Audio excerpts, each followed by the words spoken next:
Magandang gabi Pilipinas. Dito lamang nakaraang linggo, lalong uminit ang mga usap-usapan ng mamamayan sa mga isyong kinasasangkutan ng Priority Development Assistance Fund o PDAF. Ito'y matapos sumuko ang sinasabing utak ng 10 billion pork barrel scam na si Janet Lim Napoles noong nakaraang Miyerkules. Dahil dito, lalong lumakas ang panawagan ng ating mga kababayan para sa abolisyon ng PDAF. Ngunit kung sakaling mabasura nga ito, pangunahing apektado dito ay ang mga non-government organizations na sinasabing nakikinabang dito. Ako, si Cathy San Gabriel. Ang tanong, tama lang alam ba na manggaling ang pondo ng mamamayan sa suporta na binibigay nila sa mga NGOs? At ano nga ba ang mga kwalifikasyon ng isang NGO para sa masabing lehitimo? Ako po si Gio Tingson. Yan at marami pang iba sasagutin natin ngayong gabi. Ako po si Attorney Marcus Rodes. Samahan po ninyo kami sa isa't kalahating oras ng paghimay sa isyong ito dito lamang sa NGOs and PDAF, a PTV.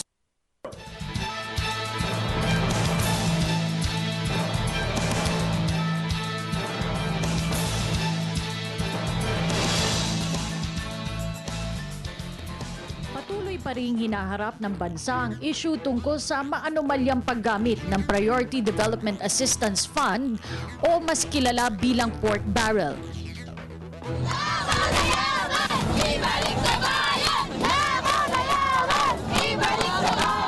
Makalipas ang ilang protesta at panawagan upang alisin na ang PDAF, ay mas lalo pang uminit ang issue dahil sa pagsuko kamakailan ni Janet Lim Napoles kay Pangulong Aquino. Nariyan ang ilang pangamba ng mga mamamayan kung mapaparusahan nga ba ang mga malalaking pangalan sa likod ng iskandalong ito. Higit sa lahat ay ang hindi matapos-tapos na usapin kung ibabasura o iaamyenda ba ang sistemang ito. Ano nga ba ang naging epekto ng isyung ito sa mga lehitimong non-government organizations? Tama nga bang gamitin ang pondo ng gobyerno upang suportahan proyekto ng mga non-government organizations? Nakatutulong nga ba sa publiko ang mga proyektong ito? Muli, sama-sama nating himayin at talakayin ang maiinit na issue dito sa NGOs and PDAF, a PTV Special Forum.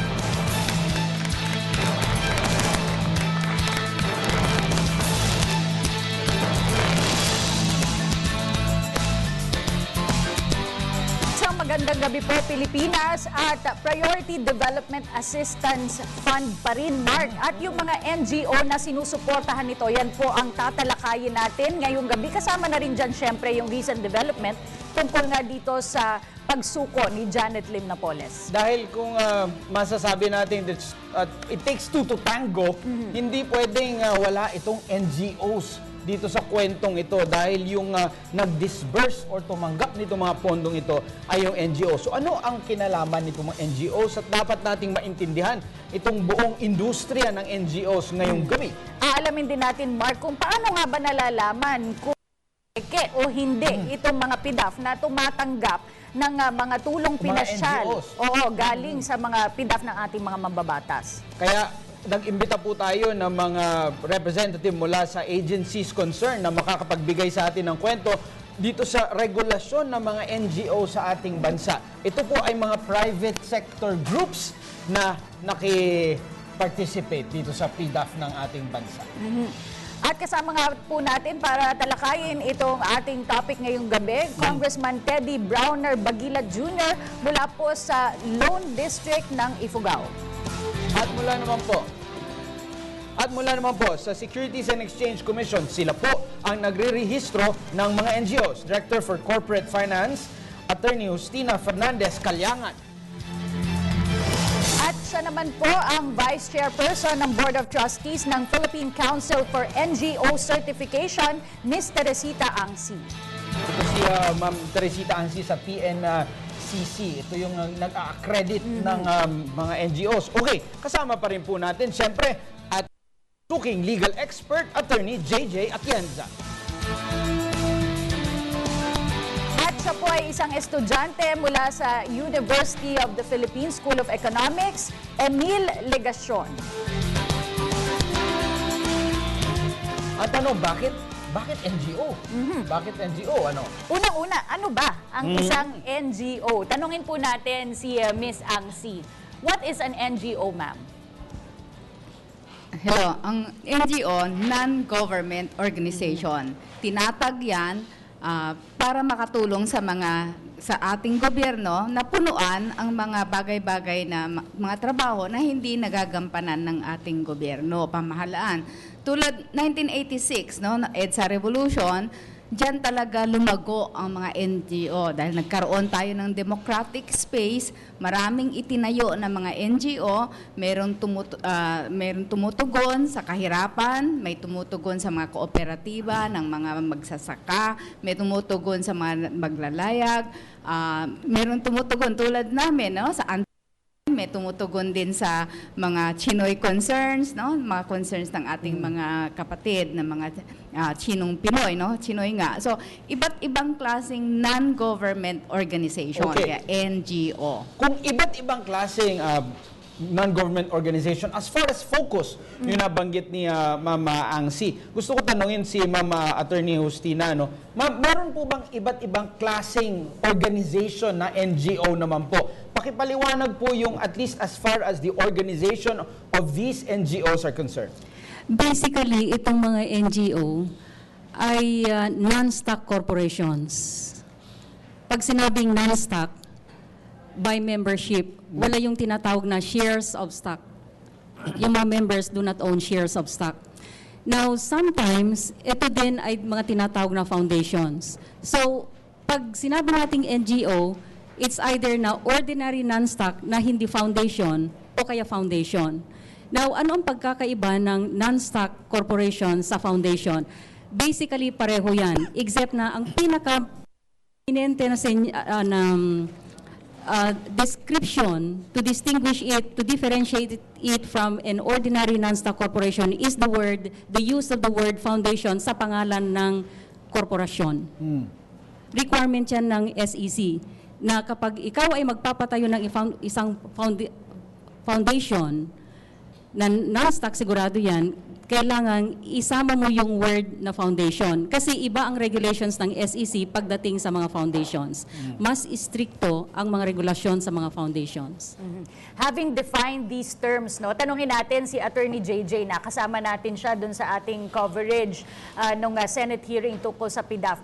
Nalagay nga sa spotlight, Attorney JJ, itong mga NGO. Pakapaliwanag po sa atin, mga kababayan, lalo na sa kabataan dito. Bakit nga ba nagiging controversial ngayon itong involvement ng NGO sa PDAF?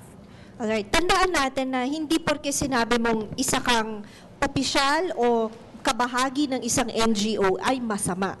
Hindi po lahat ng NGOs ay masama. Kaya lang siya napunta sa limelight ay dahil ginamit ang NGO bilang isang conduit sa paggawa ng bagay na hindi natin ginugusto. So, ano yung role ng NGOs dito sa PDAF? Kasi alam natin na ang non-government organizations, ito yung mga organisasyon na tawagin na lang nating nag-o-augment sa mga proyektong pwedeng magawa para sa mga maliliit.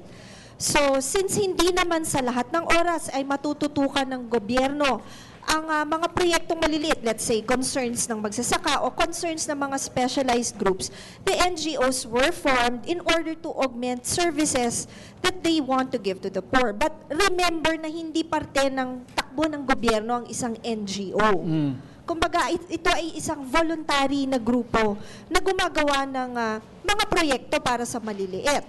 And always remember na hindi sila lahat masama. Nagkataon lang na nakafocus tayo ngayon ng ating bansa sa mga NGOs na nasasali sa ganitong usapin. Dahil unang-una, hindi sila lehitimo or kung napalegitimize man nila ito, hindi nila yung dapat na proyekto para sa maliliit. Ang akala ng marami, Cathy, na yung pondo ng NGO ay galing sa mga donors ng mga private sector o galing sa mga aid agencies abroad or yung may mga opisina dito. Like yung Philippine Red Cross, That's right. Oo, gusto ko itanong kay Congressman Teddy. Congressman Teddy, sa iyong pagkakaalam, kailan nagsimula na naging malaki ang participation ng mga NGO dito sa pagpapatupad ng mga programa sa gobyerno? Ito ba ay recent? Itong, kung babasihan natin itong mga balita, mga mid-2000s na lang, itong itong dati ba, 90s, 80s, 70s, marami na bang NGOs na kumukuha ng pondo mula sa gobyerno? Well, siguro recent development ito, no, na nagiging conduit ang mga NGOs and foundations dun sa implementation of projects galing sa gobyerno. Kasi nung nagkaroon naman after the EDSA revolution, dumami talagang NGOs. Most often than not, sila ay tumutulong in terms of technical assistance, consultancies, research, ganyan, yung hindi pa matutugunan ng mga gobyerno. But ang pagkaintindi ko sa ng NGO sa development field is yung hindi kaya ng pamahalaan na i-deliver. No? For instance nga, research, kasi kakulangan ng mga personnel, doon pumapasok ang mga NGOs. But yung actual procurement ng mga services, kung ito man ay livelihood, yung pagdadala ng mga serbisyo doon sa grassroots level, trabaho na yan, tungkulin na yan ng pamahalaan. Kaya nga, kami, nung pag-upo ko bilang kongresista noong 2010, talagang sinabi sa amin ng DBM na kung meron kayong PDAF, bawal ipadaan sa non-government organization. 2010, ito Kong. 2010, no? I think the COA report is 2007 to 2009. Now, I'm very much interested kung itong administrasyon ni President Aquino, kung meron pa bang kalakaran na pinapadaan ang PDAF sa mga NGOs. No? Because very clear, no? Pag meron kaming PDAF, ang beneficiary or implementing agency is either national government agency or local government unit, not NGOs or foundations. Tanungin natin si Emil, what are your thoughts, no? Kasi hindi nga, gaya ng nasabi ni Attorney JJ, hindi lahat ay sangkot dito sa malakihang isyung ito ng korupsyon. But still, merong partisipasyon itong private sector sa nangyayaring korupsyon. Bali po sa narinig ko po sa impormasyon na binigay ng mga naunang nagsalita sa akin, sa analysis po namin sa economics, may tinatawag po kaming moral hazard problem. Ibig po sabihin nito na yung tao na binigyan ng pera na kailangan mong gawin tong trabahong ito ay hindi nagagawa yung trabahong ito. Ibig sabihin, kung sakaling may mga taong gumagawa ng ganito sa sistema, hindi necessarily yung sistema mismo ang problema, kundi yung pagpulis siya sa mga tao na gumagawa ng anomalyang ito. Okay. Kasama natin kasi ang Director General ng Technology Resource Center, Director General Dennis Cunanan. Director General, pinag-uusapan natin dito yung role ng NGOs dito sa buong PDAF. Yung inyong ahensya ba, do you accredit NGOs? Do you have official partnerships with NGOs? Kasi nais natin maintindihan kung paano pumasok sa sistema yung NGOs. Okay. I-contextualize lang siguro muna natin, no? Gaya na nabanggit ni Congressman kanina, even before, may limitation ng government in terms of operations. So, nangyari, nagkaroon ng active participation yung mga non-government organizations in the delivery of services and activities at the grassroots level. Dati kasi TLRC kami, Technology Livelihood Research Center. We were used as a conduit implementing agency for livelihood programs way back in 2007 to 2009. Fortunately, under my watch, we are not implementing PDAF anymore. Strictly on the PDAF. Wala kaming ganon. But in any case, when we assume in 2010, it was cited in the COA Special Audit Report that as early as 2010, we tried to check on all the activities that had happened previously, no? Kung paano man naging events yun, paano nangyari. Kasi nga, COA is mentioning that there is a process of accreditation. Sir, just a quick question. Yung sinasabi niyong naging conduit kayo for the implementation, you implemented it yourself or yung TRC or TLRC before, yun ang o nag-identify ng NGO? No, what happened is mayroong mga na-endorse na mga non-government organizations who were said to have participation or programs already running in the district or running in the place that they want to continue. That's why they're being supported with such assistance. So on our part, way back, based on the report, no, I don't need to reiterate what was stated in the report. What was stated there is, there was it was implemented that way, and there were lapses that have occurred, especially in the levels of accreditation. That's one. Second, on the levels of evaluation, and third, on the inspection of activities or work done. So that was where we plugged in the loopholes, when we assume as Director General. And we made sure na integrated, kasi minsan nagiging problema, it's not even in the yung kung ano man, kung hindi man yung NGO or something, but it's because the process was not implemented or was not properly followed. So this time, with this one, we can see, at least, it's not only a wake-up call, as we can say, but this is already a process check. Detalyehin natin yung mga changes at improvements sa ahensya para ma-preserve yung integrity ng pondo at ng mga NGOs din. At pati rin yung proseso na pinagdaraanan dito. Pero ang malaking tanong nga, paano ba natin nalalaman kung ang isang NGO ay lehitimo o hindi? Attorney JJ.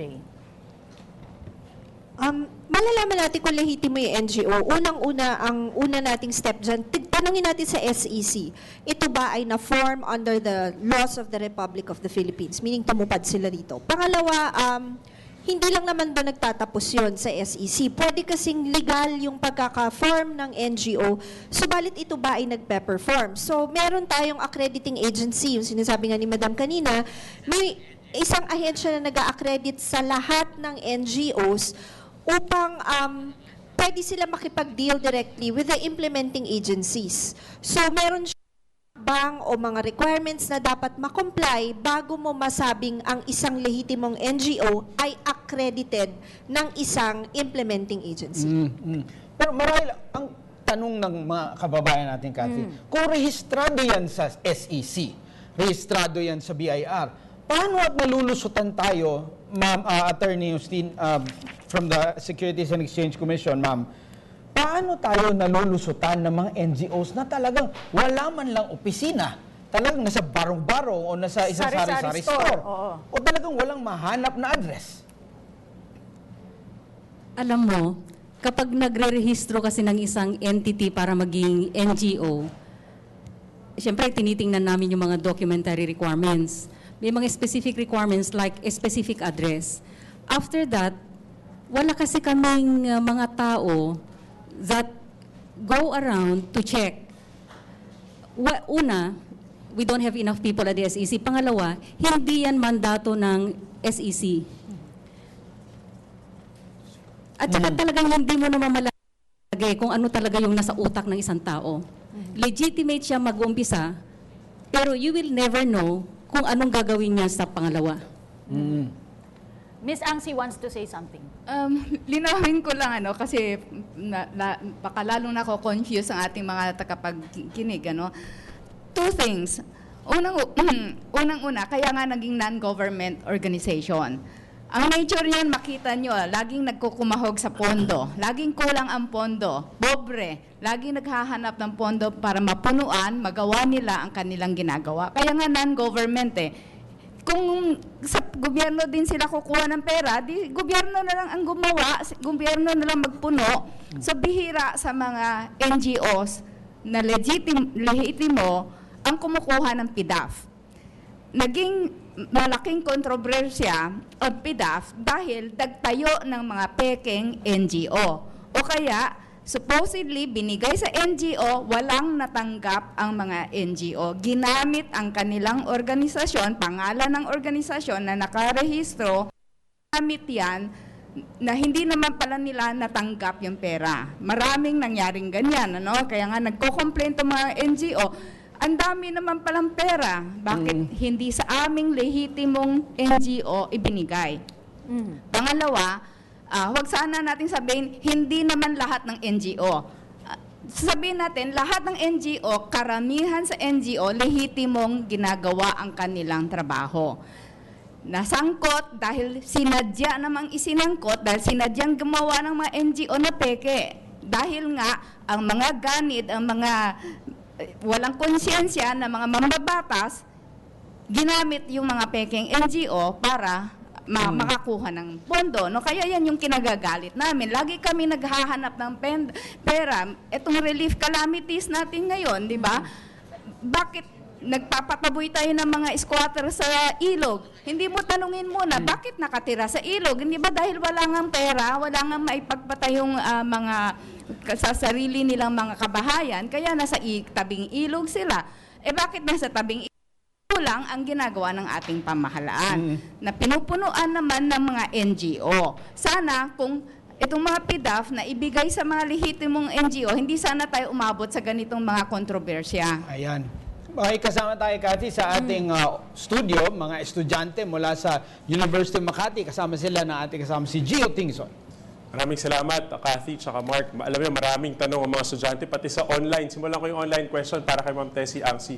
Ma'am, na-encounter o na-accredit po ba ng inyong organisasyon ang sinasabing mga anomalous NGOs ni Janet Lim Napoles? Hindi po. Hindi, okay. Ang susunod na para po sa SEC, ma'am, ano po yung safeguards na ginagawa ng SEC when it comes to accreditation? Na tila yata ang bilis makalampas at ang bilis ma-accredit ng mga NGOs. The SEC does not accredit NGOs. Kami yung nagre-rehistro. Magkaiba yung registration at saka yung accreditation. Yung registration, ang binibigay niyan is corporate life or juridical life ng isang entity. Now, yung word na hindi legitimo, make a distinction. Hindi ba legitimo dahil hindi duly incorporated or duly registered sa SEC? Pwede nga sinasabing hindi legitimo is pwedeng duly incorporated, legal ang mga papeles niya, pero ang hindi legitimate ay yung mga pinaggagawa. Pwedeng nung nagrehistro sa SEC, napakaganda yung nakalagay sa primary purpose at saka secondary purposes. Kasi siyempre, hindi na maglalagay ng illegal doon kasi bawal naman talaga, di ba? Definitely, kung illegal yung ilalagay doon sa pag-present sa SEC, hindi yan aprobahan ng SEC. Yung legitimacy ng activities later on ang questionable. So you have to make a distinction. Pero ma'am, so just a follow-up, may say pa po ba ang SEC dito? Doon sa post, doon sa second Okay. phase. Mayroong mga requirements like reportorial requirements when it comes to non-stock corporations, be it an ordinary non-stock or foundation. At ito pwedeng NGO. Yung katulad ng pagsasubmit sa amin ng GIS, General Information Sheet, doon mo makikita yung basic data information about the corporation. Number 2, yung audited FS. Now, in 2004, dahil may mga non-government NGOs or non-stock corporations or foundations na medyo na-involved sa mga katiwalian, katulad ng pagdi-defraud ng mga tao, yung mga nagsosolicit ng mga investments sa publiko, nagkaroon kami ng memo circular to require a more stringent report from yung mga non-stock corporations, rather foundations, non-stock corporations, like yung pagsasubmit ng audited FS coupled with saan ba dinadala, saan ba nanggagaling ang kanyang kaperahan. Sa anong purpose gagamitin or ginagamit yung kaperahan na yan at ano yung mga proyekto. Kanya lang, hanggang report lang yan. We cannot go around the Philippines to check every single activity or project of a particular foundation. Okay. So if you want to check, if the public wants to check, they can always go to the SEC and look for these reports. Okay. Tawag naman tayo ng mga estudyante mula sa ating studio guest mula sa University of Makati. We have Ms. Charissa Dayan Odina. Good evening po. Good evening po. Yung question ko po para kay Attorney JJ Atienza. Ano po sana yung ginawa para po maiwasan yung gantong pangyayari sa ating bansa?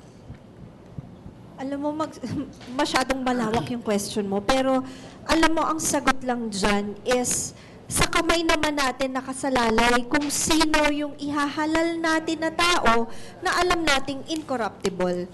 Ang mahirap kasi sa ating kultura is madalas nag-uupo tayo ng tao at hindi natin inaalam yung propensity niya to do what's right and what's wrong. In short, Attorney JJ, GMRC yon. GMRC, everything boils down to values ng tao.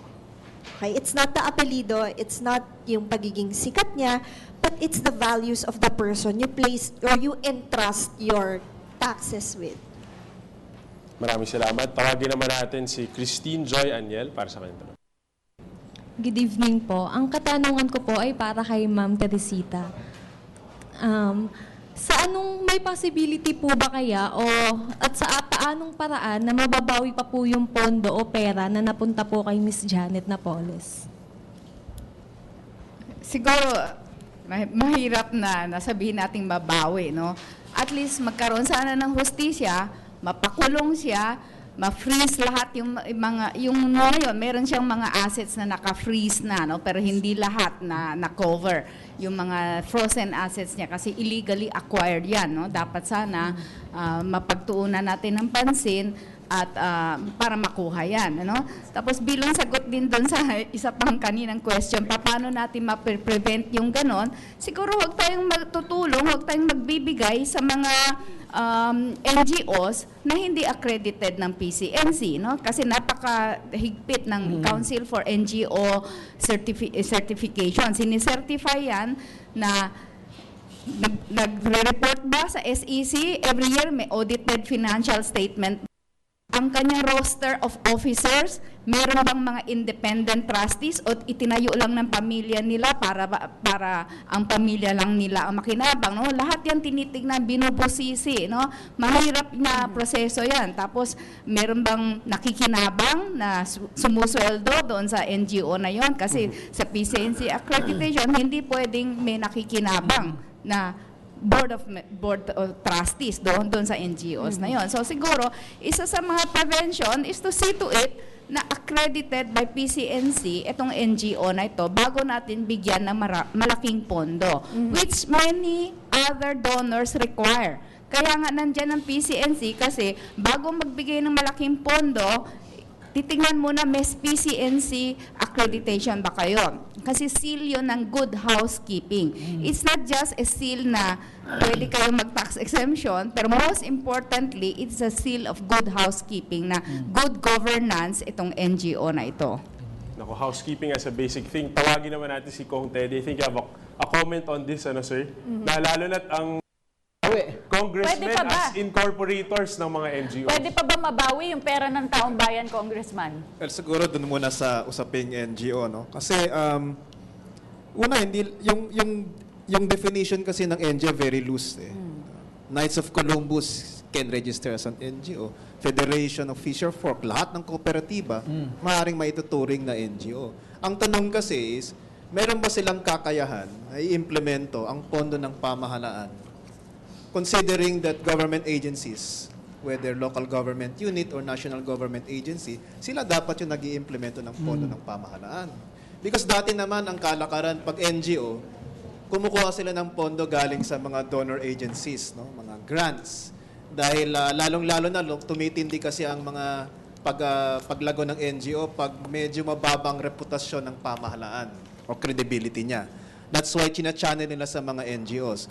But now we're talking of this reform government and saying na tuwid na daan. So dapat yung kakayahan ng pamahalaan to implement its own programs, no? Hindi na naipapasa sa mga NGOs. Kung sakasakaling hindi kaya ng isang agency na marating ang isang lugar dahil nga sa kulang sa tao, that's where they channel funds to NGOs. Kaya kadalasan nga mga consultancies, mga research, nagtataka ako bakit livelihood programs, because if you look at the Napoles scam, karamihan ng mga PDAF, ito yung mga soft projects, livelihood. Maganda pag-usapan actually yung pagbigay ng gobyerno sa NGOs kasi posible ding may multiplier effect kung ibibigay mo sa lehitimo. Halimbawa, binigay mo sa Gawad Kalinga, binigay mo sa Red Cross, government funds, it can multiply with private sector funds there. Gio? Okay, round 1 pa lang to ha. Kailangan na yata natin muna mag-break. Ang init na ng talakayan with our panel. Magbabalik po ang PTV Special Forum on NGOs and PDAF. Huwag po kayong alis.